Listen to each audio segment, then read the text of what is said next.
Several years ago, I made a video about if you date someone who is a sexual assault survivor, what you should do, what will be most helpful. But more and more has gone on, and life has gone down, and more people have come up and started talking about their past trauma, their past abuse, whether it's rape or incest as a child or just all kinds of things. I have a couple of clients who have been shot or chased down, things that are so traumatic, broken into in the middle of the night. Someone would come in and break into their house and traumatize them. I mean, it's incredible. And what we forget many times is that person is going through a traumatic, terrible experience, but whoever they're dating or married to is going through it too. And most of the time, those partners do not know what to do. They feel inept, they feel incapable of handling it. And the worst thing you can do if you're dating someone who has gone through or somehow reveals to you that they've gone through a childhood trauma or a recent rape or anything, is to leave them. You don't want to abandon someone in that situation. This abandonment happens less when people are married, and it's more frequent when you're dating, not because the person that is dating them is evil, but just because they feel overwhelmed. They're stressed out, and they're afraid that dating this person is going to make it worse for them. Like, they start feeling like maybe they will trigger something in their partner that basically makes it harder for their partner to grieve what happened and to still feel supported and strong in the relationship. I have some things that I think are going to help those partners. If you are dating someone who has been through any kind of a trauma, and the list is varied, the first thing I want you to know is it doesn't really matter what the trauma is. If your partner is telling you it was traumatic and they still feel weepy about it when they watch TV or something, certain movies will bring it up, certain things they hear, I want you to know you have an opportunity as their partner to help them heal. Because what we're seeing now in the field of psychology is the partner of the person that went through the trauma is incredible, essential to their healing. And so now I've started making it more my mission or more my intention to try and stabilize those partners, try and help them, kind of fortify them with an encouraging attitude. You can do this. And yes, whatever you do, don't abandon them now. If you do have to break up, don't make it anything about what they've gone through. You want to keep that very separate.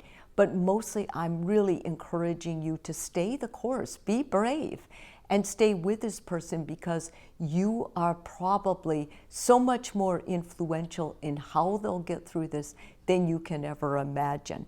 Show empathy. And by that, I mean not that you're going to become part of the abuse, but that you're going to take time to listen to that, to try and understand, to validate them and say, man, that must be so hard, and to encourage them.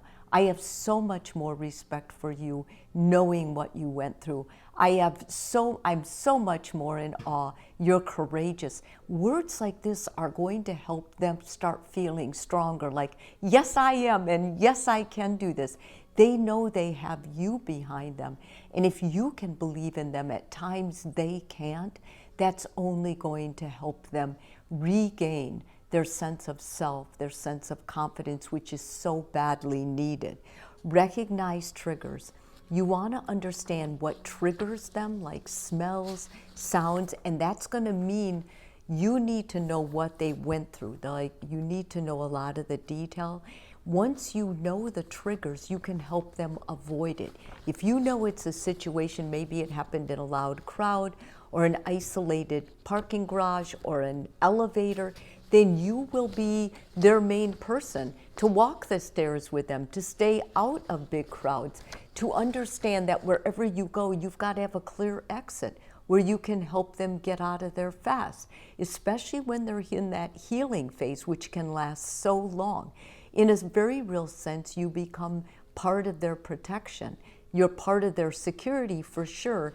And if they can rely on you, that you know the triggers, don't start topics that you know are going to start a trigger or a response, some kind of a reactive response that are only going to set them further back in their healing through this trauma. Allow for bad days. There's going to be days that are just bad whenever you're healing from anything. And rather than judge them or try to pep them up or make them feel like it's not that bad, be accepting of it. This happens and you're still there. You're not going anywhere. Reassuring them of that is really going to help.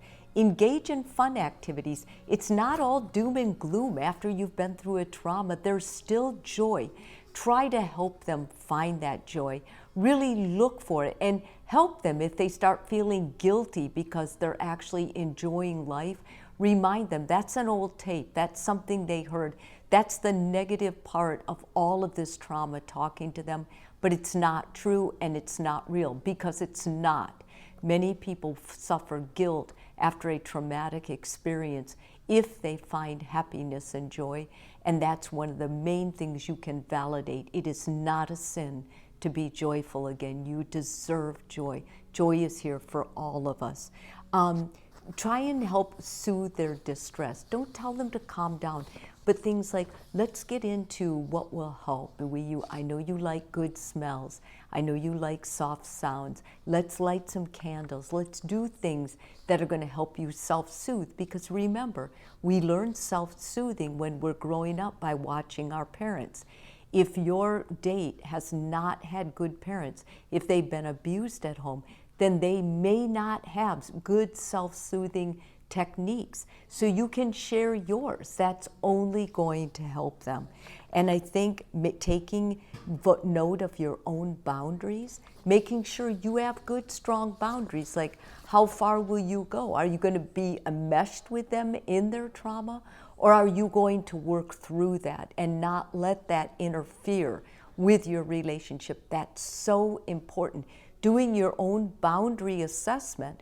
Okay, this is my line in the sand, no matter what. I'm not doing this. Your partner may ask you to do something that you're uncomfortable with, and you make that line because they're relying on your boundaries to keep them safe right now. And so they need to know they are there. And sometimes I've even seen people that have been assaulted or hurt or suffered something traumatic push the boundaries of their main loving person, their main significant other, just because they want to be sure you have that boundary and you will stay firm with it. So no matter what, don't renege on those. And I think lastly, it's important that you realize you are part of their team support, but you are not the only one. So make sure that you take time for yourself, because part of being a healthy partner is they need to be able to network enough that they can find other people. Don't let them totally depend on you, even if it feels good, even if it makes you feel like I'm a hero because they're relying on me totally. Don't be that person. It's important always that you take care of yourself, because you are doing so much for this relationship. We want you to be sure that you're strong in yourself and you're well and you're healthy and you're practicing your own self-care. You can't give another love and attention if you're not giving it to yourself, so I encourage you to do that. If this video is helpful for you, please subscribe, and if you're already a subscriber, thank you so much.